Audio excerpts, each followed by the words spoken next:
Hello and welcome to the Just for Gamers video game podcast. Episode 173, Sweet Lime.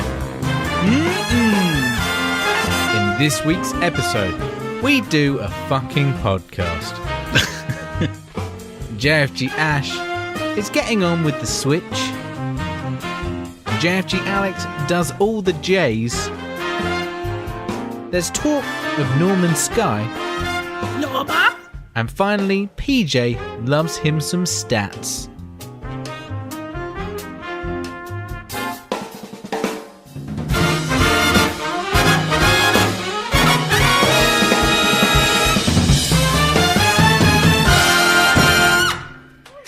Hello and welcome to the JfG podcast. This is episode 173. My name is Alex and I'm joined as ever by my very good friend Ash. Hey buddy, how are you doing in this heat? Hey buddy, that's always feeling good on a Wednesday, yeah, sparkling thoughts. Give me the hope to go on. Gibbon? It's really hot. Just really hot. It's been really hot for... Oh, hello.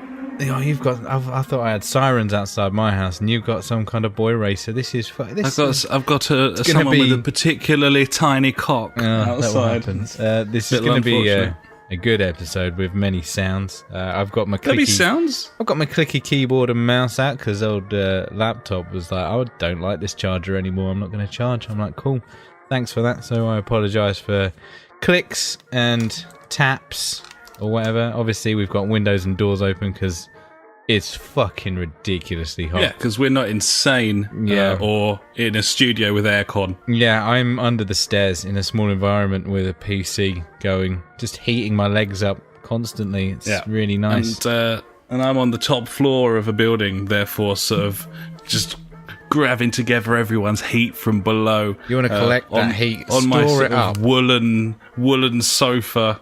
Nice.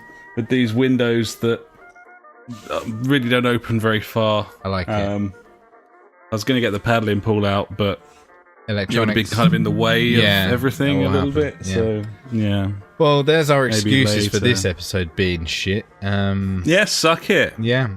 I went to Matlock Bath this week, buddy, at the weekend. Fucking somebody has to, buddy. How was it? Fucking hell, mate. I've been there before, but I've never experienced it like I did on Sunday, I think it was anyway.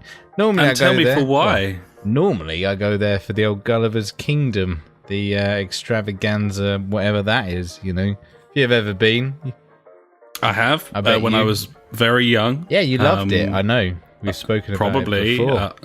I loved a bit of Matlock, Heights of Abraham. See, I didn't go there. It's too expensive. I looked at it though. I was like, wow, look at that. That's expensive, and fucked off. But anyway, we went along like the front, I would call it, and it's like the seaside. I was super fucking confused. So you got your 2p machines, your fish and chip shops, or your arcades. Other bits and bobs are there. On one side, I'm looking at that, I'm like, oh yeah. I look at the other side, I'm like, where's the sea? It's not the sea, there's just woodland and a hillside. Yeah, there's just woods. There's a river, I guess. A river? That is. There's a river. It's worth highlighting, like, how did that happen? I don't know why. Like, literally, the first 20 minutes of me walking around this place, I'm like, why is this a fucking thing? Why is this here? Like, there's nowhere else is like that, is there? That doesn't have the I've never sea, experienced it in my life. And that's why I was so confused. It is. It's like Scarborough, but you're not by the ocean at all. No, there's no sea. It's quite strange. There's just trees and hills. And fucking loads of motorbikes just showing off their tiny penises with their loud noises. Oh, yeah. Look at my tiny dog. I'm like, little cocks. Well done. Well done, you. Good stuff. Well done. So, obviously, played some 2p machines. Won 3 prizes, which I was... Oh! Mate, you know me with 2p machines. I'm the master when it comes He's to the Mac Daddy in many ways. It's been done. discussed before. They call him the winner of Sandown, among other things. So, you know. That's one of my many titles, obviously, yeah. Conquests. Yeah, so won some key rings for the kids. That was fun. Nice. Had some fish and chips like you do at the seaside. got to. but it wasn't the seaside. No. And yeah, that was weird. It's a strange place, Matlock Bath. It's the weirdest place. You seen that football ground? No, I haven't. Is it amazing? One side of it's just a concrete wall and they've just painted fans on there. Fair dues. You know? Have they got like a PA system there with like football chants as well? I don't know, but they certainly should do. They should just hide little speakers in the corners on that side. They're just like, come on, football! Score a goal! Yeah, you know, famous football chants. Indeed. Yeah, so yeah, that was the weekend. Obviously, I was quite hungover on the Saturday, so not a lot happened then. Game night was pretty good. I enjoyed it. Certainly was. Good game night. I'm looking for somewhere to rent at the moment, which is shit. Yeah, so you're waiting on this house thing. That house is having sold yours. It's going to be a long time. Luckily, the people buying my house are going to be quite happy to wait until we find somewhere to rent. So, looking forward to finding some place to rent. And apparently, renting now has changed. There's like a vetting system where you have to go and see the house with multiple people that aren't related to... Yeah, I'm not happy about this. And then you fill out an application and like the landlord picks who goes in there. I'm like, that's fucking shit, innit? I don't really understand that because I know the tables have turned. I rented this place 18 months ago and that wasn't the case then. Wow, so fuck it. Maybe it's because I'm up north, mate. It's weird. But then again, I rented places in Leeds, but that was a long time ago. And that was like, I like that one. Do you want to rent it? Yes, I do. Here's the keys. Yeah, they have an agent who's irresponsible for finding a tenant. Yes, exactly. You know, but apparently not. I don't know. This is weird. Weird. But yeah, that's fucking Unless shit it's like well. you know, because of the sort of size place you're going to have to get, maybe it's like a threshold or something. Maybe. I don't know. I'm not happy about it, though. Doesn't sound right. No. Hey. I mean, that's all the bad news out the way, luckily, this week. Good news, though, buddy. Old Executor, the people that love hacking the Switch, have brought out update 1.4, buddy. Oh, what tasty treats does it hold for you? There's quite a few tasty treats. It fixed some issues with the IR, infrared, that is, bit on the controller, where some games would crash. 1-2 Switch used to crash when you had to use the old infrared thing, so they fixed that. Big news, though, is they've made it so you can install NSP files, which are the eShop files. So yeah, oh shit! You can get anything off that eShop and install it now. Like really, like you could do this in a way before, but it was a fucking ball ache. And because I'm on like a lower firmware as well, it was like this ain't fucking happening. Because I tried it in the past and fucked about with it. And I was like, you know what? I'm just gonna wait, and then my waiting is over because I can install eShop games. I mean, I can back up my eShop games. You can just back them up. Yeah, you can. I don't understand how that works, but yeah, I can back up the digital games that are digital. There you go. Yeah. So how many other digitals do you see modelling? Exactly. So no, that's really cool. So literally, like, it's got all the features that I want out of it now. So it's fucking sweet, buddy. I've got that golf story ready to install. Backup. Which I'm looking forward to.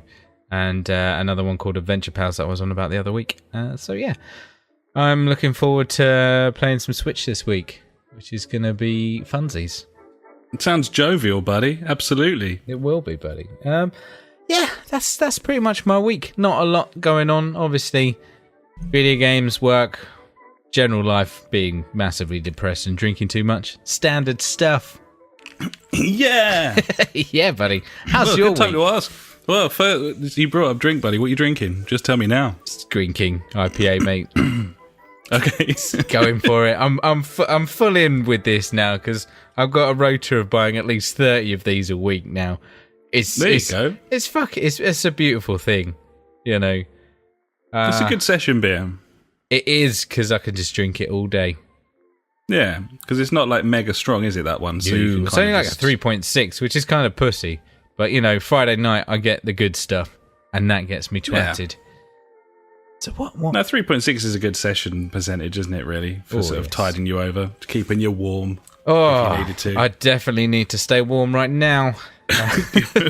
So what refreshments are you partaking in this evening, buddy?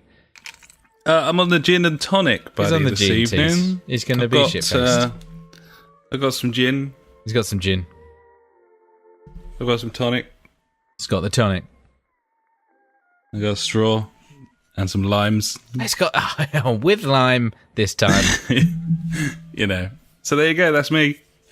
That's your week. Nice. That's my week. Gin and tonic, mate. Yeah. Gin. How's another week without unemployment, buddy? It's fucking beautiful, if I'm honest. I don't know how I would function at this point anyway. It was 32 here today, which is more than I can suffer. I've been regularly taking trips to the shower to just shower my feet in ice cold water. Makes sense. It sort of sorts you out for an hour, and then you go back and do it again after that. It's not bad. It's like a dog that pants, but you just wash your feet. Just wash my feet. Up sometimes my pegs as well, buddy. Sometimes up to my knees almost. You're still in the swimming shorts, so you can just go in and just be like, fuck it. At all times. This is all I wear now. It's this is my life now, so it's fine. It's I love fine, it. You know? Yeah. I'm not jealous at all. Just have that netting. It's super important. So, I mean, it's just been a week of job applications and doing menial chores around the house because now I'm the stay-at-home person, so I make sure everything's tip-top, bunny. Do some washing, do some ironing, do some cleaning. Nice. You know, like I'm fine with that. That's absolutely fine. I'd do that. Gibbon. Just been job applications. It's been all the J's, buddy. Job applications. Been to the jazz. Nice. Been doing some jingles and liners for the show. Got some new forward jingles. to them. Gibbons. So the jazz was cool. Went down there with a friend of the podcast, Paul, and then we got talking about some old 360 games, and decided no, we're just going to go home and play those. So we did. So I'll talk about those in the what we've been playing section. There's a new bar opened up, buddy, in town. It's a wine and cocktail bar, but they've got some Camden Hells on tap, and it's in a really good location, and it has kick-ass air conditioning. It's like the only place in town with like mega aircon. So been spending quite a lot of time there. I'd say that's a nice favourite pub. It's fucking cool. It's taken over this little place that used to be called the Scallywag Cafe, buddy. Nice, I like that. Which it was a cool like location. It was a cool looking place, but it was never fucking open. I don't know who owned it, but they obviously were just doing it as a business. hobby. Yeah. Obviously they had nothing riding on it because I literally never at any point did I walk past there and have the opportunity to go in. The only time it was ever open was for like private functions and stuff. It was very strange. Weird. Good riddance, I say, because the new guys are really cool. They've got this like fucking rustic, exposed walls, like wine bar, but it's like really comfy tables. It's got like a great view all the way down into town. You've got aircon. They've got like a couple of like decks set up, and they play like acid jazz and stuff. The dude's all like, and we were in there last night, and there was some dude on the decks, and we immediately recognised him. I was hoping you were going to say bongos then. No, unfortunately not, although, to be honest, they wouldn't be out of place in this particular building. But it's some dude, some actor. His name is Bern Gorman. Yeah. You'll definitely know who he is, even though you don't know him by name. Right. But I recognised him straight away from fucking that shitty Doctor Who spin-off he was in. Was it Torchwood, I think it was called? Oh, yeah. Yeah. Just search this dude, Bern Gorman. He's been in like Game of Thrones and stuff as well. And he was in Pacific Rim as well, which was weird. That guy. Yeah. He was just in there. He's been in loads of shit. Gibbon. Yeah, he was just in there playing like a mixture of like jazz records and Beatles music. It was cool. We were fine with it. Don't know what he was doing there. It's just fucking Go in It wasn't for like it. an No, event or anything. No, Just there he was. Just rocked Yeah. up and was like, "Hey, I'm just gonna bust some grooves right now." What I thought was quite funny was I'd imagine a lot of these actors have to be kind of self-employed, and therefore they need to either register a business name or themselves as a business. Yeah. And I know this through common sense in UK law. That's how it works. I was very briefly self-employed myself, so I kind of like understand that. So I was just Google searching him, like stealthily trying to make sure that him or people who knew him didn't spot me doing so. And like, the third or fourth thing that came up was his like company, like, because you know you've got these company checker websites. Yeah. So he's obviously registered himself. I'm just saying he may not be very bright because he's obviously registered himself as a business, or he registered like a business name involving his surname, and then it's got like all of the details of the company, because that stuff's like public on when you register like a limited company or whatever. And so he's just registered like his house. And like, so you just go on this website, it tells you his address, like where he lives. And I just thought that was really funny. That's odd. Like, Yeah, okay. yeah, he lives 2 roads over from friend of the podcast, Paul. So there you go. We can go and shit through his letterbox. I don't know why we do that. He seems like a nice chap. But I just thought it was funny that I literally put his name into Google, nothing else, and like the fourth thing gave me his home address. phone number and full like address and postcode. It's just like, I want to take a look at that. Anyway, so that was that, buddy. Other than that, I don't know if we're going jazz tomorrow, because friend of the podcast, Paul, who normally comes with us, has got some fucking wedding, which is very poor planning on his part. What is this? The idea that you'd know people who booked their wedding on a jazz night is thoroughly ridiculous, and I'm not very impressed by it. Yeah. So I don't know if we'll be jazzing tomorrow, but exciting times, buddy. The Funk is coming down at the weekend. Holy for shit. some sort of Tunbridge Wells pub crawl. Nice. And he doesn't know it yet. I haven't told him. He's going to be excited when he finds out that we do the jazz nights on a Thursday, buddy. But for 6 weeks in the middle of the summer, we have a Saturday night in the Pantiles, the Soul Train. Oh shit, son. 70s and 80s, buddy. The Soul Train, soul and Motown. It's going to be. It's going to be quite a night. It might be a bit hot for Afro wigs and maybe racist, but other than that, I think it's going to be fun times. I think it's of that era, so it's fine. Just ludicrous, yeah, just absolutely. yeah, like ludicrous. Yeah, he had an afro. Yeah. It's going to be an interesting weekend, and I'm sure I'll have lots of interesting things to regale you with next week, buddy. I'm excited. Gibbons. So yeah, that's me. So I suppose, unless you've got anything else, B, we should probably head on into what we've been playing. Gibbons. So do you want to get the ball rolling, buddy? What you been up to this week? Destiny 2 update coming at you. Yeah, just for a change. Destiny 2 update. We've started the Eater of Worlds raid lair. Like hair lair. Yeah, I got it right that time. Nice, nailed it. Yeah, it's tough. We've got to a point where it's really hard, and we tried it a couple of times this week, and yeah, we're getting better. We're getting more agile, more on the ball. We're working it out, so that's going well. We're hoping to get that finished this week. I'm hoping. We shall see. And also Destiny 2 news, big news. This was over the weekend. There was a secret mission. Secret, buddy. I like my secrets. Oh, hello. Yeah. Fucking secret mission just pops up. Fucking Twitter, Reddit is going mental over this. One of the dads in one of the dad clans on the Discord was one of the first to find it and posted like the video onto like Twitter. And apparently, yeah, it just melted his phone with all the people like asking him what the fuck this is.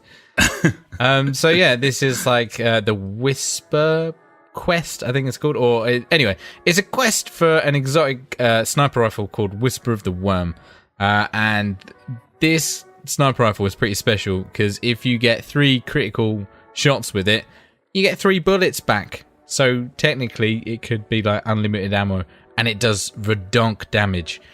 Now, I'm a bit salty about this quest. I don't use the word salty very often. I think it's... I don't really like it, to be honest, but I'm going to use it right here because, kids these days. So yeah, I managed to get into it with John Boy and Trophy, which is our Irish friend who raids with us, and we're going through it. There's loads of jumping puzzles to start off with, which is a massive ball ache. But I love 3D traversing, buddy. You know I'm a fan. I've never had a beef with jumping puzzles of that regard. Actually, a lot of people hate them. Yeah, Gibbons. Yeah. No, I'm a fan. So jumping here, there, and everywhere, and then the whole thing. It's a 20-minute timer, and you got to finish it within obviously that 20 minutes. So we're getting through this jumping puzzle. We get there within 7 minutes of jumping, and we're into I think there's 3 or 4 rooms of just like fucking dudes you've got to kill. So we get through the first one. We're like, yeah, sweet. Get through the second one. We're like, sweet. Get to the final one. And we're like, right, there's like 5 massive mega bosses, like proper bullet sponges, and like there's loads of like ads and stuff running around, like the little shitty ones, and like we're like, okay, yeah, we're doing this. Then I'm looking up on like 30 seconds left, and like the big dude's still got like probably half of his health left. So at this point, Trophy realizes he's got 6 rockets, so he's like, right, I start fucking firing them, and I'm like, sweet. And then I think me and John die, and there's like 10 seconds to go. And this thing's got hardly anything left, right? So me and John, we jump down this hole to get to him, and he shoots off his sleeper simulant, which is like a fusion rifle, hits him. I see he dies, and then the screen goes black because obviously the timer hits fucking 0 as he shoots him. Now, what happened made me very, I'm going to say angry at the game because, at that point, the sniper rifle dropped for John, but not me and Trophy. I was like, what is this? We shit. I know, right? We completed the mission and fucking we got screwed over big time. Not cool, buddy. Fucking timing. Internet issues. I don't know what it was. Should have got Some it. sort of latency. I'm going to go for latency there, buddy. Yeah, something happened, which was absolute ball bags, and didn't get another chance to do it over the weekend, and that mission's finished. And rumours are it's going to be back this weekend. But yeah, I missed out that fucking chance of getting that super duper sniper rifle. Which is very upsetting, buddy. It's not good. Gibbon. So yeah, that's my Destiny 2 update. Still obviously playing way too much of that game. Loving it. I've been playing more Switch, and also I am loving that. Mario Tennis is a great game. It's fantastic. I didn't think I'd be saying that. I really want to try that. I'll bring it down whenever it is that we're meeting up next weekend. Not this one, the one after, isn't it? That's right. Yeah. Oh yeah. The more good news about the Switch and the hackaroonies as well. There's people have got the PlayStation 1 emulator working on it now. Oh, nice. Which is cool. There's no sound and stuff, and it's very slow. I think it's running at like 20 frames per second, but they'll work on it. Yeah. And also, there's some Wii emulation on there as well now, which also includes GameCube, which is like, this thing is just getting better and better by the day. It's fantastic. It's fucking awesome because, like, I think it was like back in like December. I was thinking, or before December, I was thinking, I should pick up like a Raspberry Pi and like just fill it with loads of ROMs and have that as like a ROM box. I don't need that now. I've got a Switch. It's going to be way better than a Raspberry Pi. Just all sorted. Yeah, it's amazing what it can do. What you can do with it. Like it's opening up, isn't it? It can run like everything now. It's fantastic. It's absolutely amazing. The Switch. I advise everyone to get one. Just saying. Anyway, pound sign. Yeah, pound sign. Buy it. So yeah, mate, that's my week in video games, pretty much. I think I played some other stuff. Oh, we played something together, actually, but we'll talk about that later. So yeah, that's me, buddy. What you been playing? I've been playing God of War.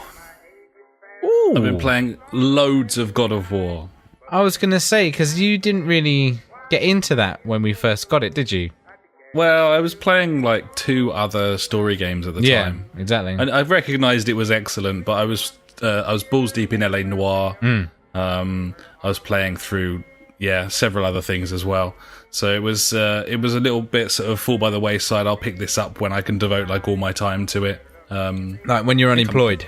Might have still been playing The Witcher when possibly, when yeah, that you might came have out. been, to be honest. But yeah, I'm completely hooked on this thing now, and judging by the trophies, I'm about halfway through the main story at this point. Maybe a little bit more, in fact. But it's really weird. The difficulty curve I find very odd. I'm playing on the normal difficulty. There's 3 different ones. There's an easy and a hard. And man, it's so tough in places near the beginning of this game. Like, maybe like sort of 3rd, 4th hour. I'm just getting absolutely fucking battered. I picked up a side quest, and it was a side quest that was completely unavoidable. Like, it was a part of the main quest. The dude I was talking to for like the main story gave me a side quest at the same time, and I was like a level 1, and it was the side quest like end bosses were like level 5 wolves that could just one-shot me, like one hit, and I was dead. Motherfuckers. Like that, it's just not cool. Like, I don't know why they did that, but I kind of had a little look into it, and it seems as though a lot of people are saying like the first half of the game is too hard on normal, and the second half of the game is too easy on normal, to the point where you get so like overpowered. so OP. Yeah. I don't know. I mean, if that was just a smooth curve, I'd be fine with it, because you should feel more powerful the further on you go through. That's the whole point of like a skill tree and picking up all these perks. But yeah, like when I first played this game back in like April time, I kind of felt a little overwhelmed by the options available to me for a hack and slasher. Like, there's a lot to get into, wasn't it? It's more RPG in a way. Yeah, but even the combat and stuff, like I didn't want to learn all these like special moves and stuff, like button combinations like Street Fighter. Like, that's not my jam at all. But what I kind of realized was, you know, you can pick up 3 or 4 of these. And just learn those 3 or 4, like, and it's as simple as like L1 and R2, or R1 and R2, or just hold L2 and hit R1, that sort of thing. And you learn those and just keep, like, I've just found like 3 or 4 of those that I really like, and now I'm just ranking the fuck out of them, just keep upgrading those over and over again. So don't have to really worry about it. It gives you lots of options, but you can only equip like 3 of them at a time anyway, so I've just like picked the ones I like and chosen to focus on them. But yeah, all of the combat options, the way that you can kind of hack and slash with different attacks, then you can throw with different attacks as well. A couple of my special moves are like I can now throw the axe and freeze any enemy that it hits. And I've got a couple of like AoE ones where I can kind of, you know, make a blinding light that throws everything down around me and stuff. It just feels really cool, because the way that they've made Kratos like super heavy, he just feels like bulky to control, and everything just has so much power to it. Like the rumble is really good in this as well, the feedback. But yeah, I'm just really enjoying it, and the story as well is really, really strong. I think a lot of the peripheral characters voicing, like the voice work, is not that great, if I'm honest. Like, obviously Kratos is Christopher Judge, and he's excellent, and the kid Atreus is really, really good as well. Like, excellent performance, because he's basically got 90% of the lines, because obviously Christopher Judge is playing Kratos, or Teal'c. You know, he's just like, indeed, or boy, or quiet, or listen. Like, there's not a lot of sort of lengthy dialogue with him, so the boy's kind of carrying it, and does a really good job. Been on your boat quite a bit? Yeah, fair bit, yeah. Because that's where he talks a lot more. Like, he tells his little stories. I'm finding like that, cool. I really like the whole Bifrost thing, and being able to go from world to world with the movements in the centre. Some of the enemy designs spectacular as well. Like, I've been fighting cool. Some of those like Mothmen. Yeah, and just very, very cool. But there's just like the puzzles as well, like the world puzzles and stuff. Loads of really interesting little puzzles to solve, but nothing that's going to like be super taxing and get you totally stuck. I find it a little galling how linear it is. So the levels just feel, there's a lot of invisible walls, Yeah, I get that. It kind of funnels you in kind of weird ways sometimes. But all in all, it's just a fantastic experience. I like how it's sort of an open world, but you go from zone to zone, so it feels very manageable. And I love the way it controls. It looks fucking gorgeous, and obviously the visually stunning, and the audio is fantastic as well. It's a real fucking Rolls Royce of a game, and the missus is totally hooked on it as well. Like she'll happily just sit there and like watch me play it for 2 hours because it's like just so engaging with the dialogue and all the different places. It's a very, very good game. So really enjoying it, and we're playing it most nights, or at least when we're in. So it won't be long before I get to the end of that thing, and nice. I need to look up and make sure that once you complete the main quest line, you can still return to all the other places, because the collectibles are really interesting to find in this. I find like quite cool puzzles, and kind of sort of seeking out all the little secret passages and stuff is kind of half the fun of the thing. So it's good. It's really, really good. To the game, doesn't it? Yeah, it's cool. I've also been playing Formula 1 career mode because I've been home for a week and a half, so I've been able to. So I've been playing like the proper career mode, assists off, like the practice sessions, full qualifying, and then I've been doing like 50% distance races, like hours and hours of Formula 1 this Jesus. is. Okay. It's real good fun, but I thought I'd sort of started nobbling it with the assists off, like I started getting quicker and quicker. Yeah. And last week I went around all the tracks with the assists on and put in like a par lap, so I've got like a kind of a point of comparison. Now I've got the assists off to see how close I'm getting to the times that I was doing before. And I'm within a second now of how fast I was. That's nice. On the others, which is, I'm well happy with that. Like, 2 or 3 tenths a sector I'm down from not having any like traction control and ABS and so on. Like, that's pretty tasty.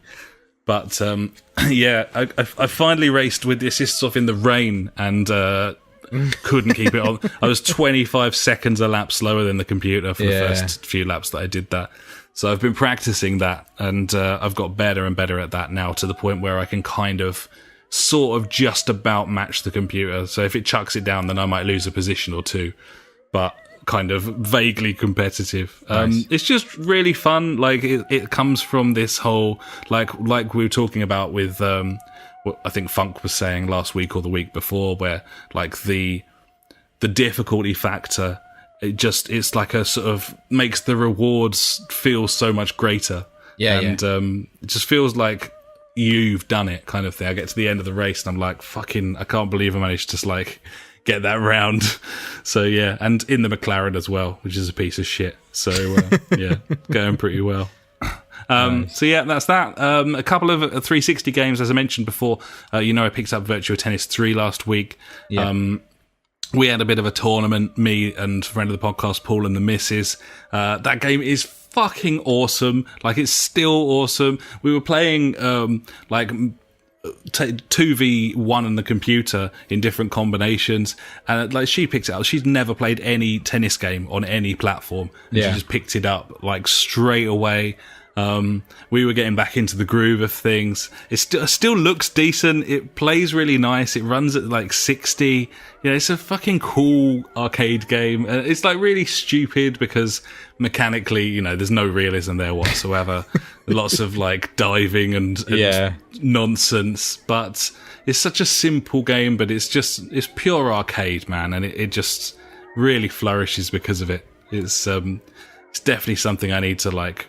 I'm considering bringing my 360 down next weekend because this thing is fucking cool. I've got 3 Xbox 360 controllers, and imagine what we can rustle up another one between the other 3 of you. Gibbons. So that could happen. And the other 360 game was F1 Race Stars, which I've spoken about loads on this show about 100 episodes ago, so I won't go into it now, but it is Mario Kart with Formula 1, and it is fucking great.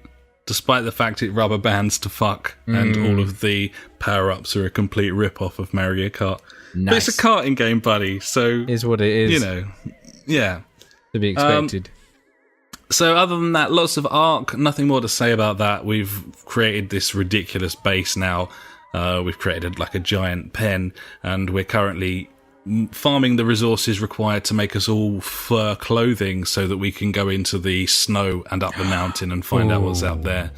At the moment, if we go into that zone, then we just like freeze to death within minutes. So, fucking cool.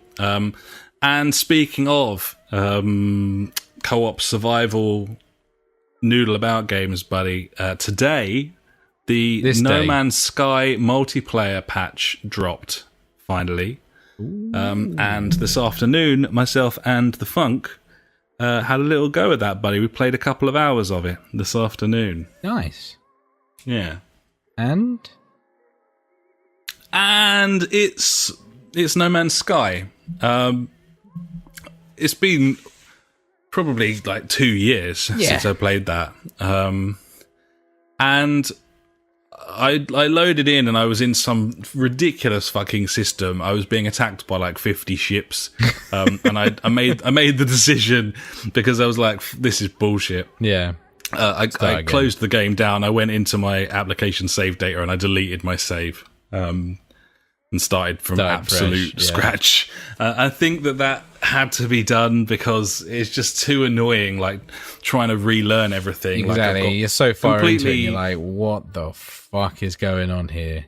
Gibbons, man. Like, I was completely over cucumbered with like all manner of things. I didn't even understand what they were or like what I was doing or where I was. And my progression didn't matter because, like, who cares? Apparently, the end of that game, you just reach the center and it's like, there you go. So, like, that's kind of not really why you play it. So I started from scratch and invited the Funk in, and he brought his save in, so he kept his character, and so he had loads more stuff than I did. But they've changed the game so much since either of us have played it that it was really hard to know what was going on. The intro tutorial to that is much better than it was before. Like, it talks you through loads and loads of different stuff. Kind of funnels you towards fixing the ship, which it did before, but it does it a little bit better now, where the first time I played No Man's Sky, I didn't know what the fuck I was doing for a good, like, hour. Like, in terms of even collecting working out where the resources were that I needed. It just wasn't good at all. So they've clearly done like a lot of work on that. But the most important thing to talk about, rather than just going through all that old No Man's Sky bullshit, buddy, is the multiplayer. The multiplayer just works. It just works perfectly. Oh, that's good then. Like, I've done with that 2 years ago. Yeah, man. Like the menu layout is very reminiscent of Destiny. You've got the sort of hold down and it charges the circle thing, like it's sort of, which it did before as well, but with now that you've got like a multiplayer, like an online bit, it just kind of looks a bit Destiny-esque. But yeah, it just invited him in, and it plonked him in the solar system, and then he just flew down with his ship and landed next to my ship, and we set about gathering the resources to fix my spaceship so we could fuck off. A lot of it is very familiar, but the way that they've integrated the multiplayer, you can share resources just like that, in the same way that back in the day, if you were within sort of 100 meters of your ship, then you could put things you'd collected into the ship's inventory rather than yours. You can just do that with your friend as well. Base building is really intuitive. Like, we started building a house, and it was very sort of just easy sort of snap to mechanics. Cool. Clever with the terraforming. I was wondering how that was going to work, because like, are you going to have to flatten out big areas and stuff to get stuff done? But you don't need to do that at all. In fact, you can kind of put the panels down wherever you want, and once you've started, then it'll snap to and it'll raise or lower the terrain beside it. So really good. You put like 4 panels down into like a rock face, and it just keeps clearing the rock away. Awesome. Until you've essentially got like a cliff top that you're kind of bedded into. Lots of machines and stuff, getting a real sort of tech it vibe. Yeah. Because there's a lot of kind of fabricators and collect these minerals and then put them through this using this fuel to turn them into this. just very Minecraft, to be honest. Very, very Minecraft. Really resource heavy in terms of collecting. Yeah. Now, that may well get easier over time. But Due to the machines. yeah, but early doors, like, it just feels a hell of a lot like just... And also, I've never really understood why they do this, but the first world that it put me on was too hot to be out on the surface of for any length of time. Yes. And that's just ridiculous. And then it guided me once we'd repaired the ship to another planet, and the atmosphere was toxic. So we couldn't be outside for more than like 3 minutes. And after that, we just turned off the tooltips and just scanned like all the planets in the sector for one that was habitable, usable, you know, that you could stand, you wouldn't die just by standing there. And that's where we've started setting up.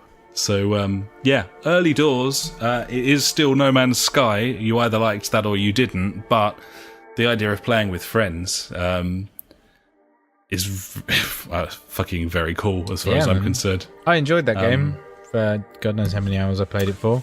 My save said 19 and a half hours was how much I'd played of that. Yeah. So 20 odd hours. But hey, the first hour that we were playing today, I just wanted to turn it off and delete it. We pushed through that, and now I'm thirsty for more. Cool, so, good. Yeah. Well, I've updated mine. Maybe we'll check it out after the pod, buddy. Sounds like a plan. And Funk's got a little bit to say about it later in the show as well. Nice. So there we go. So yeah, that's me, buddy. The only other thing we played was a bit of poker together at the start of game night. This was what's it called? Don't know, the free one. For fuck's sake. Prominence poker. And you quite liked this, didn't you? Yeah, it was nice. I haven't played a poker game for a long time. And yeah, visually it was quite good. You know, no issues there. But it was just quite fun just playing a bit of poker with my buddy. I was a bit worried the fact that, you know, you can spend money on chips and then gamble them. I don't know how I feel. Well, it's poker. Yeah, but you buy real money. With real money, you can buy chips and then gamble them. I mean, I don't feel like that should be a thing on a console game. It's the same on everything. It's the same on the football games and GTA and... it's wrong. It's wrong. Like, you can literally... It's only wrong if it's not an 18. If it's an 18, then it's fine, isn't it? I don't know. Maybe, I guess. But I just feel I don't think it is an 18, I don't think it is, sure. no. The fact that, you know, you could spend like 60 odd quid or whatever on that to get some chips and then go all in or whatever, and then you've just fucked it. I don't know, but I don't know. I guess because there's no cash value, you can't get any money out of it, then that's how they get away with it. But I just feel that's horrible. Fucking terrible. The weirdest thing for me, and there doesn't seem to be a way around this, and this applies to both games, it's less of a problem with Prominence Poker because it's got a free-to-play model. But that Hold'em Poker Stars thing that I've got, if you bought that at launch, and I think it was 35 quid, 40 quid at launch. Yeah. And you played just strictly offline games, and lost all of your chips, then there doesn't seem to be a way of getting them back. So you can buy a full price title, you get a limited supply of chips, and then end up in a position where you have to surely spend it'll just be money. like game over, and then I don't know. I presume if you deleted your save, then maybe you can start give them again. all back again. I don't know, it's just a bit of a strange concept. Very weird, isn't it? Like, you need an offline and an online currency. And that's the thing. I was like, well, if I haven't got any chips, I literally can't play this game unless I buy them. Unless there is, most people it's weird. Probably don't want to play it offline. I want to play it offline because I'm still kind of learning the techniques of the game. Yeah. So I don't really want to go online and get my ass handed to me. But yeah, it's fun, Prominence Poker. It's got some really good customization. I prefer it to the other game, even though the game's a paid for title by a studio that I quite liked, especially their Pure Pool game. But Yeah, you need to do the tutorial, buddy, so you can get your special drink of choice that you can have on the table. I do, don't I? Yeah, good point. Yeah, maybe a new shirt, some new hair. I don't know, some sunnies to hide behind. I don't know. Mollusk World. Gibbons, buddy. Unless you got anything else, buddy, we should probably move on. And now it's time for the news.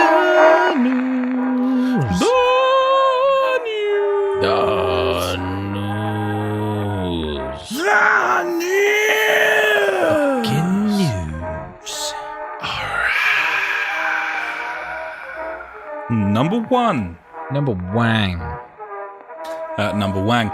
Spec Ops The Line developer, Jaeger, it's a really good game, by the way, Spec Ops The Line. Oh, Gibbons. They've announced their new game, and it is called The Cycle, buddy. And it is a competitive quester. Right. I love quests. Okay. Yeah. So this is an online game, 20 players to a map. Each player has a list of quests to complete, but it's all against all. So it's like Challenge Annika. So any player can attack any other player, or players can help each other, ally together with one another to try and win. Quests include exploration, collecting minerals, hunting wildlife, and so on. So it's kind of like an open world survival game with a quest list, but everyone's against each other. What do you make of that? I'm just thinking of fetch quests. So like, there's 20 people loading up. It's like, fetch me 5 of these flowers, and everyone's like, gotta get these flowers. This is a bloodbath as everyone's trying to pick daisies. Yeah. I don't know. Yeah, I don't know. It depends what like the gameplay's like. Really, I mean, it could be very interesting. I love quests, but then if it's just like a case of doing so many quests and then you win and then you got to do it again or something, I don't know. It's different. It is different. They're kind of describing it as like sort of social experimentation. I mean, I think it'd be interesting to find out if you ally yourself with someone, is there like a mechanic that you use, or do you just have an unspoken agreement where you don't shoot some dude? You end up helping each that's other. It. Like, and then if at the end of that and you're down back. to the... Exactly. It's like the last 2 of you. What happens? Do you both win? Do you have to kill each other at the end? Like Deathmatch. I mean, it's got a battle royale theme to it with the whole, 20 to a map or whatever, open world. So it's got that sort of PUBG thing going on. But it sounds like enough of an interesting twist that it might be worth a look, rather than another one of these sort of clones coming out. Yeah, Gibbons. Be interesting to see if it's got team modes as well, like two players co-op, 3 players co-op, and so on, to see what's going on there. But anyway, Jaeger are a cool developer, so we'll keep you posted on that one. We'll move on for now. Number 2, the PES 2019 demo has a release date, buddy, and that release date is the 8th of August. 2 weeks or something, is it? Yeah, not next week, but the week after. Next week, if you're listening to this, which you would be, because that's the point. So, 8th of August. There's going to be 12 teams. It's got 10 club teams, including a load of Champions League sides, and I think Argentina and Uruguay, or Argentina and France. So it's got a couple of international teams, a couple of stadiums, Nou Camp and the Veltlins Arena. That's the Schalke stadium, because obviously they lost the Dortmund thing and they're sticking the boot in with Schalke. Yeah, they are. They've also picked up proper sponsorship with the Milan sides as well. They're kind of going out on a limb. And Celtic and Rangers, they've picked up proper... so there's rumours now that they're actually currently rushing through the scanning process of Celtic Park and... what's Rangers Stadium called? Ranger Ibrox. Danger. So they're 2 cool stadiums. The whole SPL thing, I've always liked it when you've got the SPL in there, and it's been a while since... this is one of their exclusive leagues, but... It's just quite cool having that like little club club league north of the border, and that gives like opportunities for loans, and it's quite cool taking control of Celtic in a football game because you can kind of waltz the league and use it to train up all your youngsters, and then just focus on the fucking Champions League with Celtic and try and batter these like teams with much bigger budgets. Yeah. So yeah, it should be fun. Probably the headline from the demo is it's going to have an online quick match option. So you'll remember last year they did the beta for their co-op mode. Yeah, they did. This time round they're going to have full online on the demo, so you can just play crazy. Quick match. Yeah, I'm guessing you won't be able to like team up against like me against Stu. It'll just be like randoms. But then again, we could try and fuck it. Like I'm pretty sure we did before, where we just like 3, 2, 1, go.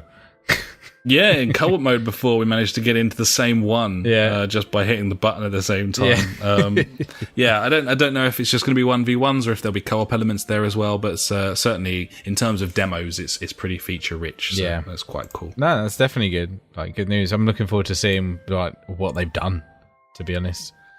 Yeah, I mean, what I'm still kind of excited about and waiting for is what they've done to. Well, I say excited, sort of worried, but also excited to see what they've done with that Pro Clubs. with the My Club mode. Just to see, because as we said, could be a bit of a train wreck if they've crowbarred loot boxes in just as they're all being banned. Yeah, but we'll see. We'll move on. Next from me, I haven't got much news this week, but I've got this: reports of multiple layoffs at Evolution Studios, including studio head Paul Rashinsky. This is following the disastrous launch of their new racing game Onrush, which we spoke about a couple of weeks ago, having played the open beta. This thing absolutely, train wreck doesn't really begin to describe it. The game came in at number 34 in the UK charts physical sales. That means it's sold less than 1,500 copies in its opening week. It's fucking crazy. That's like insane. Like, when I did my EP launch off my own back, I shifted like 400 of those on my own in a week. Yeah. So this is a Codemasters game that sold maybe 1,000 copies in its launch week. Yeah. And in the second week it dropped out of the chart completely, which means I don't even know. I wouldn't even begin to guess what it means. But you could be looking at overall sales of Onrush below 5,000 since it launched a month ago. So, fuck knows, mate. That's absolutely abysmal. It is a very shame because we played that like a fair bit over that weekend that we had it, and they were trying something new, and it was interesting enough. I thought that to valent like decent sales, but. Yeah, it was well put together, and it was an interesting twist. Like, we didn't get on with it massively, but there were, a lot of people quite liked it. I saw some good reviews, but there was no advertising for that game at all anywhere. No, terrible. And reports of very little communication between Evo and Cody prior to the launch. There are now rumors that members of Evolution Studios are having to like interview for their own jobs. Like, I don't know, Cody's have kind of, really come down hard here, but I suppose you can understand that. As for the game, most complaints are that it wasn't fun, it was too weird a concept. A lot of people weren't very happy with the fact that there was no racing mode, as in, like, you can come first. Yeah, that was the thing that I bounced off of massively. Yeah. And then the other massive one was the price, man. That game was, in launch week on the PlayStation Store, is £55. It's fucking crazy. It's insane. I just don't know what was going on there. I mean, I've never seen a game more suited to a 35 quid price point than Onrush. Even in Tesco, it's still 45 quid. You're just not going to flog it, especially. And then they launched it during E3 as well. That's the other thing. Like, they launched it during E3. It's just such a crazy thing to do. I don't know. It's like mental. It was just a lot of bad choices with that game, I think. I think so. Very, very odd. But, this is the same team. Their last game was Drive Club. So now you've got basically the worst game launch in the history of video games, followed by a game that sold like 1,200 copies in the UK. It's not fucking gone well for them, is it? But I mean, and there's clearly really talented people there, but which is the problem, or not the problem, which is a shame, I'd say. But people loved Motorstorm. They're clearly a talented dev. I mean, Drive Club's great now. Yeah, but it wasn't at the time. It was a joke at the time, isn't it? Like when you get a game to start off with, like that's when you want it to be good. Like, I mean, just look at No Man's Sky, for instance. I mean, yeah, 2 years later. I mean, the good thing about No Man's Sky is that it's getting released on Xbox One like this week. So it doesn't feel like they're cheating so much, does exactly. it? But still, it's just not good enough, some of this stuff. But hey ho.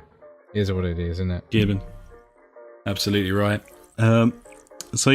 Obviously we wish them all the best. Like, it's always shitty when people lose their jobs in the industry, especially in the UK. But if your game only sells that few copies, then bit of a problem. Next from me, the team behind the System Shock 2 remaster, Night Dive Studios, has announced that they are remastering the classic late 90s shooter Forsaken. This is a 6 degrees of movement spaceship flying down corridors shooter. It plays a bit like the Descent games. And as I found out a few months back, is like a perfect VR concept. That Starblood Arena pulls it off quite nicely. Yeah. This was less sort of arenas and more sort of lots of corridors. So it was almost like a conventional shooter, but you were kind of like a Doom clone, but you're flying down the corridors and you can pitch and yaw and turn upside down as well as going left and right and up and down. Did you ever play Forsaken back in the day? I don't think so. Not like, I don't know. I'd have to. This PC game came out in like 98, something like that. I don't think so, no. I had a demo of it on PC Gaming World demo disc. Demo disc. It was a cool game. But it's had this full remaster. It's going to be a pretty tasty online experience, I'd say. It was always pretty fun. But that's launching this week coming on Xbox and PC. So that's pretty cool, just all of a sudden. That's pretty cool. Yeah, it was an Acclaim game, and obviously they went under like 2003 or something. So this team, Night Dive Studios, they kind of specialize in rejuvenating and remastering these old games that no one really knows who owns them anymore. They have to kind of track them down. Half the job is finding out who owns it, and then we'll fucking redo it, and then people will be like, nostalgia, hello. Yeah, 'tis the season. Good times. I love a good remaster, me. Gibbons, yeah, we're huge fans. Yeah, bring it on. Finally, from me this week, buddy, there's just been completely a random. Konami have released a random Metal Gear Solid 5 update, stealth launched, which lets you play as Quiet being the scantily clad woman. I need to go back to MGS5 because it's fucking great, but to be honest, Quiet can do one. Put your baps away. I'm not quite sure. Just feels so like... Put your baps away. Put your babs away. It's kind of archaic to me now. It just looks so stupid having this, like... Gotta have them titties out, buddy. There's all, like, news weird. This week about, like, adult games, like, outselling so many other games now, and, like, Steam are trying to stop it, but failing miserably, kind of thing. Just people love to see titties all the time. It's a known fact. I think if everyone just agrees, then it's fine. Maybe that's Konami, like, they saw those stats, they're like, fucking, let's have this going out. More Get tits. Quiet out there. Yeah, I mean, I'm pro. Either way, I don't know why they released an update for that game, but they did. But I do want to go back to it because it's really good. Gibbons. So that's my news, buddy. I think it's probably time to hand over to you for my favourite section, and I'm sure the listeners as well, and that, of course, is Ash's News Favourite Things of the Week. If you like news but hate information, you have found the right place. Ash's News Favorite Thing of the Week. Cheers, buddy. Yeah, fuck all really this week, mate. Guacamelee 2's coming out. That's some news. That's fucking really good news, to be honest, because I played the shit out of the first one. I don't know if I completed it or not, though. That's the thing, I'm thinking about it, and I'm like, I just don't know. I can't remember anyway. I think I got to a point I was like, I want to go back and get all like the rest of like the power tree or whatever skills it was, and then just fucking sacked it off. And I know I got to the final boss, but I don't feel like I completed it. But anyway, yeah, Guacamelee 2's like out. And did you play that through on Vita? Yeah, I played it through on the Vita. I think I'll play it on that's right. PS4 though when it comes, obviously, because it was PS Plus. Yeah, it was the first Plus, one at some point. Yeah, and that's got co-op as well. I don't know if 2 has, but the first one did. It's really cool. So yeah, excited about that. Hellblade, that game. What's it? Soul Sacrifice or whatever it is. Senua's Sacrifice. Yeah, sure. That one about mental illness, where I got angry at the BAFTAs because it's like you're only giving it awards because it's about mental people. Well, you know. Anyway, it's there's going to be a VR edition, and it's going to be free if you own it on Steam. I don't think it's coming to PS4 yet, or it isn't, if at all, which is a shame. But yeah, cool. I don't know if that's going to be good in VR or not. We don't know. We haven't played it in not VR. I'm still waiting for that to drop below a tenner. I want to play that. It never game, will because it's so good. Fact. Okay. Finally, buddy. That's absolutely nothing. I'm grabbing at nothing here. Microsoft next console is apparently going to come in local hardware and also cloud variation in 2020. So obviously we've got Gamescom coming up and they're teasing like, oh, we're going to be talking about the hardware and whatever. Phil motherfucking Spencer's on about it and stuff. So yeah, this could be it. They could be talking about the next Xbox when it comes out in a couple of years. And yeah, so the local hardware will be all singing, all dancing, powerful, whereas the cloud variation will be like a stripped down version where it will use, I think it was like 4/5 of the power will be powered by the cloud. Yes, the cloud. Yeah. I love the cloud. You always know that. Okay. Yeah. Yeah. So, well, other rumours there was going to be one with a disk drive and one without. I mean, cool, sure. Might as well rip the disk drive out because I'm not going to fucking use it. Gibbon. But yeah, fuck all this from me, buddy. Oh, well, thank you very much, buddy. That was your news. Before that was my news, of course. And in total, that was the news.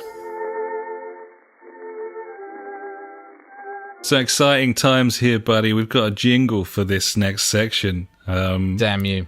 Making me you do haven't more heard it work. Yet. It's I've put it in the folder on the drive there. Cool. So it's ready to go, and yeah, I'll be excited to see what everyone thinks about that. So now it's time for Out This Week. Let's take a look at some games coming out this week. Probably filled with microtransactions, loot crates and pay to win mechanics. Because fuck you all. Fuck you all. Fuck you all. Fuck you all. Buy our shit. And that's Out This Week. Certainly is, buddy. What we've got here, of course, is a selection of titles that are out this week. Yeah? Starting with, as you mentioned before, buddy, Guacamelee 2. That's coming to PS4 this week. We also have, as I mentioned before, Forsaken Remastered. That's coming to Xbox One and PC, but not PS4. Obama wah. Wah. Wah. We've got Titan Quest coming to the Switch. That is a 2006 hack and slash adventure game that's got a remaster release coming out on the Switch. Yes. Yep. We've got Chasm, which is fun to pronounce it Chasm. I like Chasm. But it's Chasm. It's coming to PS4, Xbox One, and PC. It is a Metroidvania roguelike 2D side scroller retro game. Yes. Yakuza 0 is coming to PC. That is your Japanese GTA strikes again there, buddy. Yes. We've got Iconoclasts coming to Switch. That's an old school platform adventure game. 2D, pixely.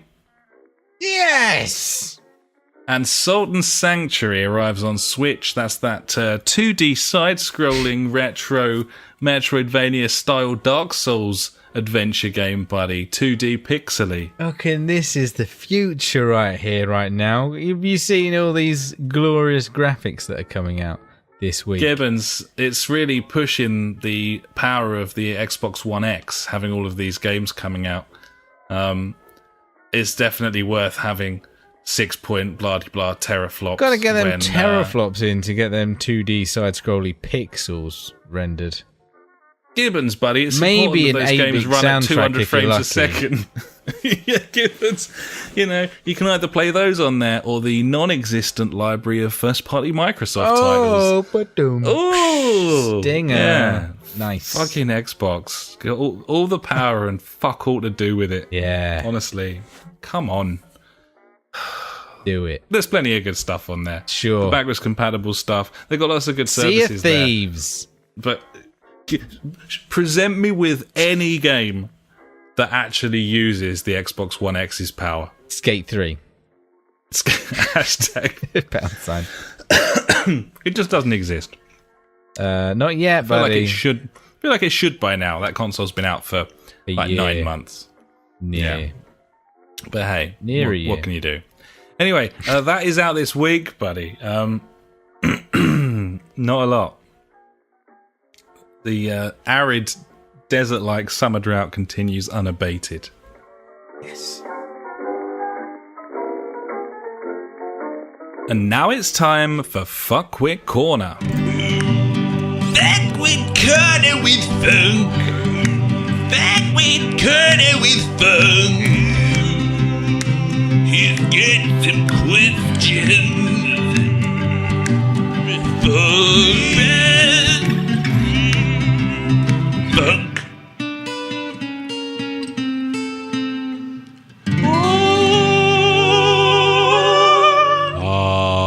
Has he got any questions? Funk's got a good point about Norman Sky, so I thought I'd save it. Because obviously we've been playing like a lot of Ark. Funk's been playing a shit ton of Ark. So it was kind of the right time to jump into Norman Sky. Like if we were going to attach to a game like that, now was the time. And Funk says this. Not sure about Norman Sky yet. Can't quite put my finger on it, but it just hasn't grabbed me like Ark, when on the surface it basically is Ark in space. Maybe it's the lack of peril. So, the big thing about Ark is that you could die at any moment, because Death. It's an incredibly dangerous world. Yeah. Because of all the enemies, all the dinosaurs that might eat you. Yeah. You're just a little dude. No matter how strong you get, you can still probably get munched in about 3-4 hits, no matter where you are. With Norman Sky, it feels like, and obviously this is fairly early doors, but it feels like floaty, happy times. Your main enemy is the environment, the weather, the elements, the fucking your suit running out of power, and that's just not as compelling as like being chased by a fucking The T-Rex. danger factor isn't there, buddy. You know, it just kind of isn't, and there are. You know, but then again, you did say when you loaded stuff. into your first instance, you were suddenly surrounded by loads of ships and getting fucking ball-bagged.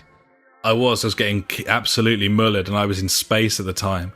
But it kind of feels like the bulk of what you're going to do here is not in space. Is probably on the planet. Yeah. I don't know. I mean, the fact that you can separate, so it feels pretty cool the way it's instanced. So I can be on one planet, and you can be on another planet. And it's all working seamlessly, and the whole world is completely rendered for both of us. And earlier, I'd invited Funk into my game and we were playing, and then I disconnected and left, and he was still there at the base. So the world was persistent. It had saved it in for him. Yeah, and because the universe is rendered wherever it is. That's the whole thing about that game, wasn't it? It was like, this is a universe where people can explore, and if you find a planet you can name whatever it is, you can name that planet, and other people will find that planet, or could technically find it. But will they? Or did they? And was any of that ever true? Who knows? And with the multiplayer element coming in, I presumed everything would be instanced. And there seems to be something going on with instancing in that when I returned to Funk, we were both like glowing orbs rather than player models. So we were both still there, but we hadn't properly loaded in as players. And we kind of ran out of time before we could work out exactly what was going on there. But yeah, lack of peril is possibly a major issue here. Yeah. But obviously we'll have way more to talk about this next week, buddy. Like, sticking some more hours we'll in. probably, yeah, and hopefully, you know, maybe we'll get a go at it after this or something as well, and see how you get on with it. Gibbons, excited. Are you genuinely up for it? Yeah, or are I you am. just like, no, fuck I want to see what, because I kind of wanted to go back into it when there was like the base building and stuff, but I was just like, fuck this. Actually, no, I loaded into it and I was like, I got to that point where I was like, I don't know what the fuck I'm doing. I need to delete this, but then I just turned it off and played Destiny probably. I don't know. So like this is like the big update that I kind of been waiting for in a way to really kind of get back into it a little bit more. So yeah, I'm definitely up for playing this game. It looks cool, and I had a lot of fun with it in the past. So hopefully doing that with friends should be even better. I never thought they'd do this though. I never thought they'd completely overhaul it and put multiplayer in proper. I just didn't see that coming, man. I don't think they would have 2 years on, unless they knew they had like a release on Xbox. You know, they had another release date to chase for. Yeah. So they're like, right, okay, we fucked it this time, but next time we know what people want out of this game. It's kind of what we promised them. I mean, there's still issues. I've still got issues there. I mean, there's an incredibly infuriating, insufferable article on Eurogamer this week, as is so often the case, where they'd gone and spoken and had another interview with Hello Games and Sean Murray. And, you know, he'd explained what they'd done and everything. They kind of skirted round the original fucking problems and the lack of communication and everything. Yeah. He did kind of mention, you know, we haven't been communicating the best. We kind of went silent because there was so much we needed to sort. And now we're back. And there's going to be weekly public events and there's going to be weekly updates. It sounds like it's turning into a posted. games as a service now, buddy. It does sound exactly like that. But the comments at the bottom of that article were so fucking Eurogamer. Like, everyone on there being like, oh, well, I actually always quite liked the game, and good for him and everything. And anyone who was like, this was the liar who fucking made a load of shit up. Finally, they've made the game properly. And they're like, downvote. You cunt. Have it. Just fucking ridiculous. Right, okay. Talking about fucking downvotes, like on Reddit the other day, I read an article, or someone posted a post about like a dad. He was like, I got limited time playing games, blah blah blah. I really enjoyed the that fucking mission because like it's exclusive. It's only a short thing. It's not like a really like long fucking hour-long raid. It felt really special kind of thing. I was like, oh, that's cool. And then I was reading a load of the comments, and there were like loads of other dads in there like going, oh yeah, I'm a dad, I don't get to play much. Oh, I wish there was other people to play with. So I was like, you know what, fuck it, I'm going to post it on there just in case people didn't know. There's a dad's clan, it's here. Here's the links to all these different places. That got downvoted to shit. I was like, all right, fuck it. Sorry for trying to inform people. Yeah, no, you're not allowed to promote anything, even if it's in the best interests of the people who are having the discussion. I was like, for fuck's sake, you guys are just massive cunts. Like, luckily, I think there was about 3 or 4 people like in the comments going like, "Oh yeah, I'm a dad. I'd love to join the clan." And I was like, "Yeah, buddy. Here's all the links and stuff. Like, just go there and sign up and see what fits." And he was like, "Oh." So I helped some people, but everyone else are cunts. People equal shit, buddy. Indeed, it's kind of the way it is, as always. So yeah, not cool. Not cool that they're basically completely whitewashing the past and being like, "Oh, it was fine." Yeah, don't worry about it. It was fucked, and they lied about having multiplayer in the game. That's why this is such a big deal, because they've now put multiplayer in the game. I know, right? 2 years later. Like they said was in it in the first place. Yeah. They literally came out and said you could bump into another player in their game, and that was literally a lie. You literally couldn't do that. You can't do that, no. So they're doing all the interviews, and we're going to be really fucking communicative now and everything. Then like 2 articles later this week, literally 3 hours after that was published, another news article hits all of the gaming websites this week. The DRM free version of No Man's Sky, because it was a big deal on PC that there was fucking this DRM in there and it was slowing the thing down. I mean, it's a fairly demanding game because of the sort of processor resources. My console sounds like it's taking off every time I fire it up. But yeah, the DRM free version on Good Old Games, I think it was 11 hours before the game unlocked and properly launched, was a message from Good Old Games and Hello Games saying, oh, by the way, there's no multiplayer update on this one, and nor will there be for the foreseeable future, because we're only a small team and we haven't managed to get it sorted yet on multiple platforms. It's like, well done! What on earth? You've had 2 years to mention that, and then you come out and make out like your communications got so much better. And then fucking, oh look, the truth out again, here we are. When you don't say a fucking word about something that you've obviously known about for months. Of course they have. Fucking wankers. Total dickheads. Fucking practice what you preach, you assholes. But I'm quite enjoying your game. So yeah, anyway, thanks very much for that, Funk. Every week we end the show with questions and comments sent in by you. If you've got anything for us, just pop an email to the jfgpodcast@gmail.com or contact us on Facebook, Twitter, or at justforgamers.co.uk. Now it's time for JFG Street Beat. You got a question we wanna know. Street Beat. Facebook, Twitter, we're on them all. So hit us up and be on the show. Street Beat. The JFG Street Beat. Street Beat. We wanna know. Get on the show. Get on the show. PJ's got on the show, buddy, and he wanted to have a little word about the Octopizzle, his 8 limbs of joy as they rotate around. Presumably, he can give sets of arms and limbs a rest as he's gaming, so he can play for like 4 times longer than everybody else. Minimum.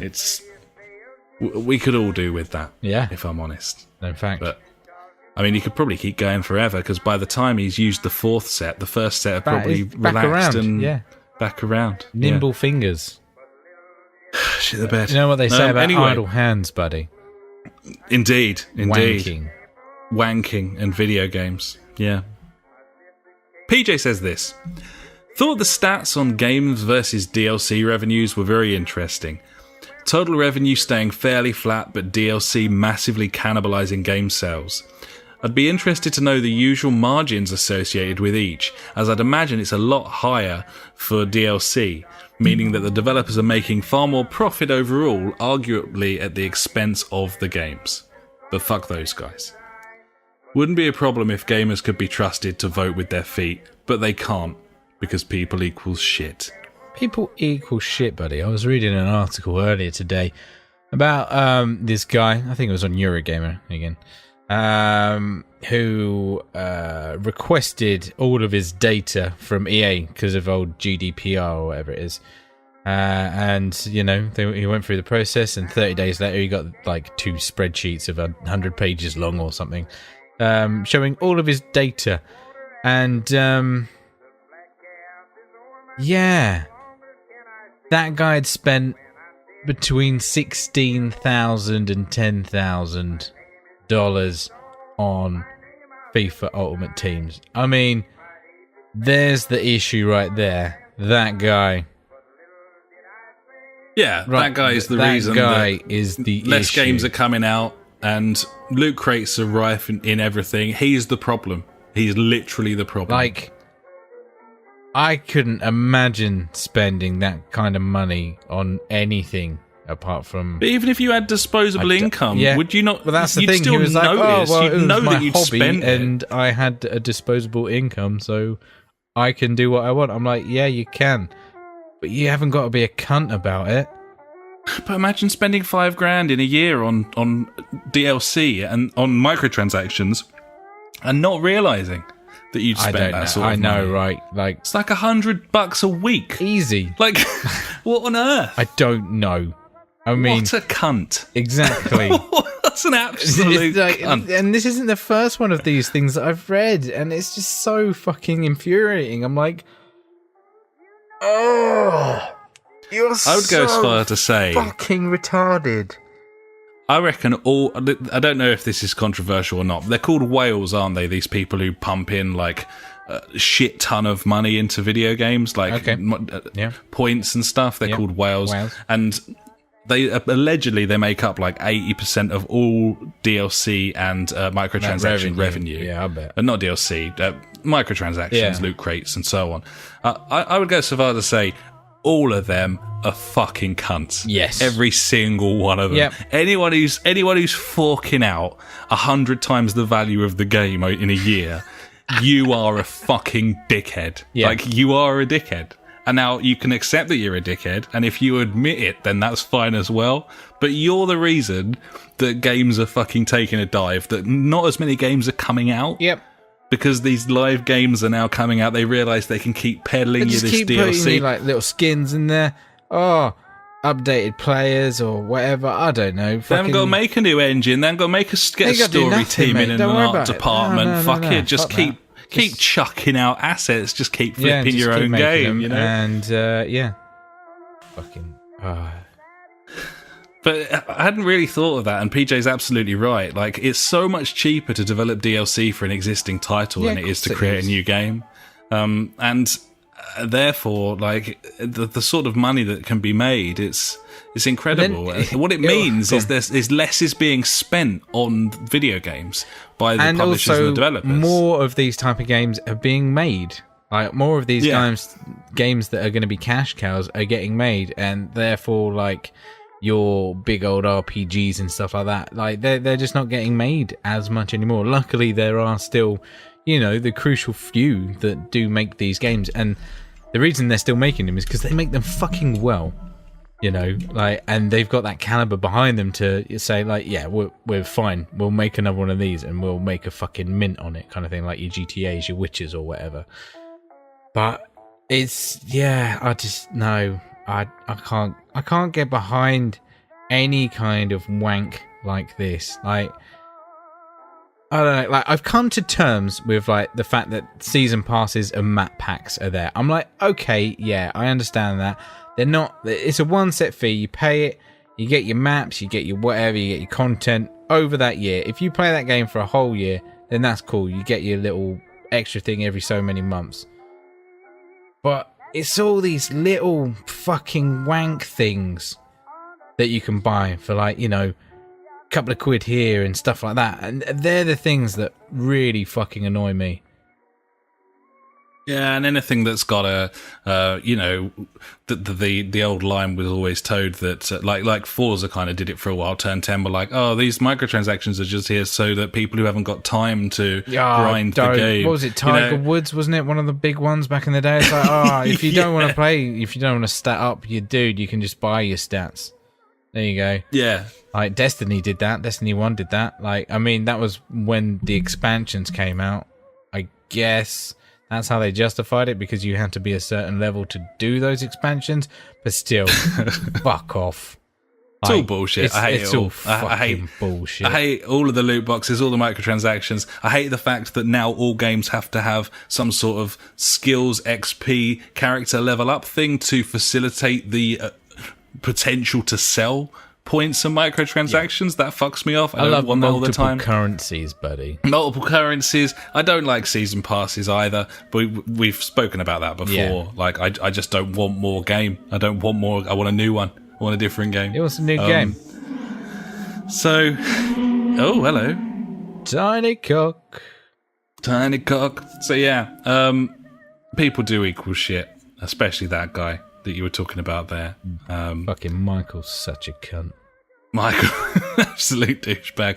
And yeah, PJ makes a very good point that I didn't make last week, that this is, if anything, this is cheaper for the industry to just keep peddling more and more bits of games that already exist. Yep. And yet the revenue's staying the same, so they're spending less on development and receiving the same amount of revenue. So, but then the twist on that is, you know, we're not going to buy it, so why, like, why should we care that much? I guess like we care because there's less games coming out, but and because games are being butchered by these mechanics as well. So I'm going to look at like GTA. Obviously, GTA 5 has been out for fucking ever. Like, and that was an amazing game, and that game has fucking rinsed fuckers for God knows how much money. You know? Yeah, GTA Online certainly has done that. Yeah, but it's a very, very good game. You know. So, yeah. Well, the two things are kind of separate. You know, you buy GTA 5, you've got a brilliant story campaign. That's true. You can play the online without spending any money. That's true. It's the way that they've implemented, basically put you in a position where the super expensive items can be used by players in the world that you're in.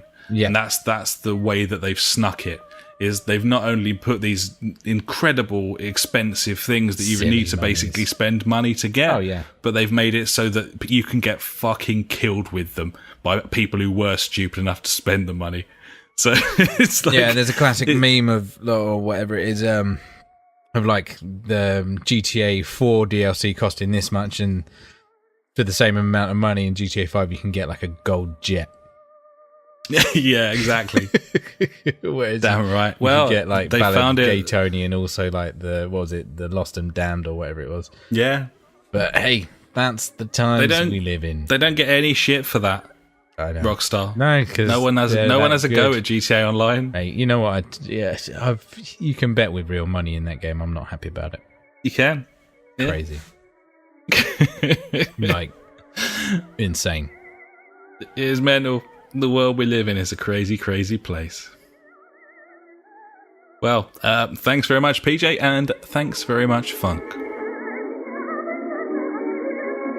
So I think that'll about do us, buddy, for episode 173 of the JfG podcast. And exciting news, having recorded from scratch, the outro to the podcast, I've included all of the things I say at the end of the podcast so that I don't need to say them anymore on a weekly basis.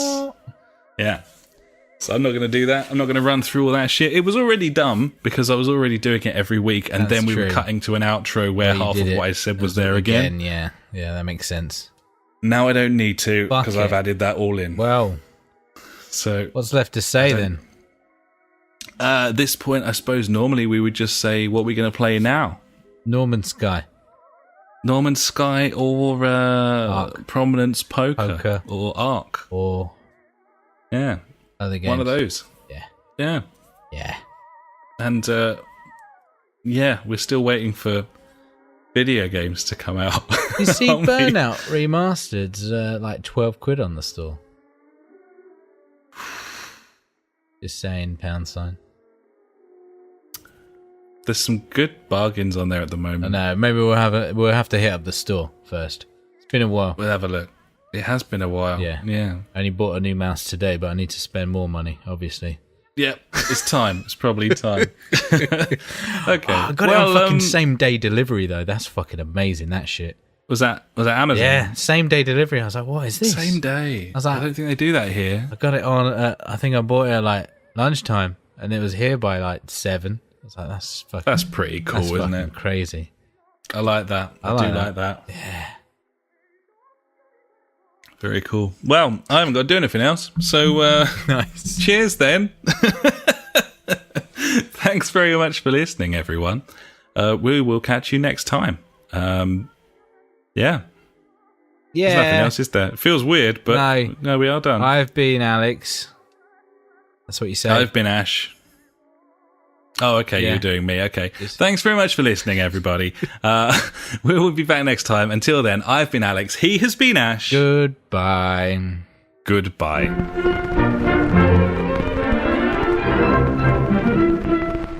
You've been listening to the JfG podcast with Ash and me, Alex.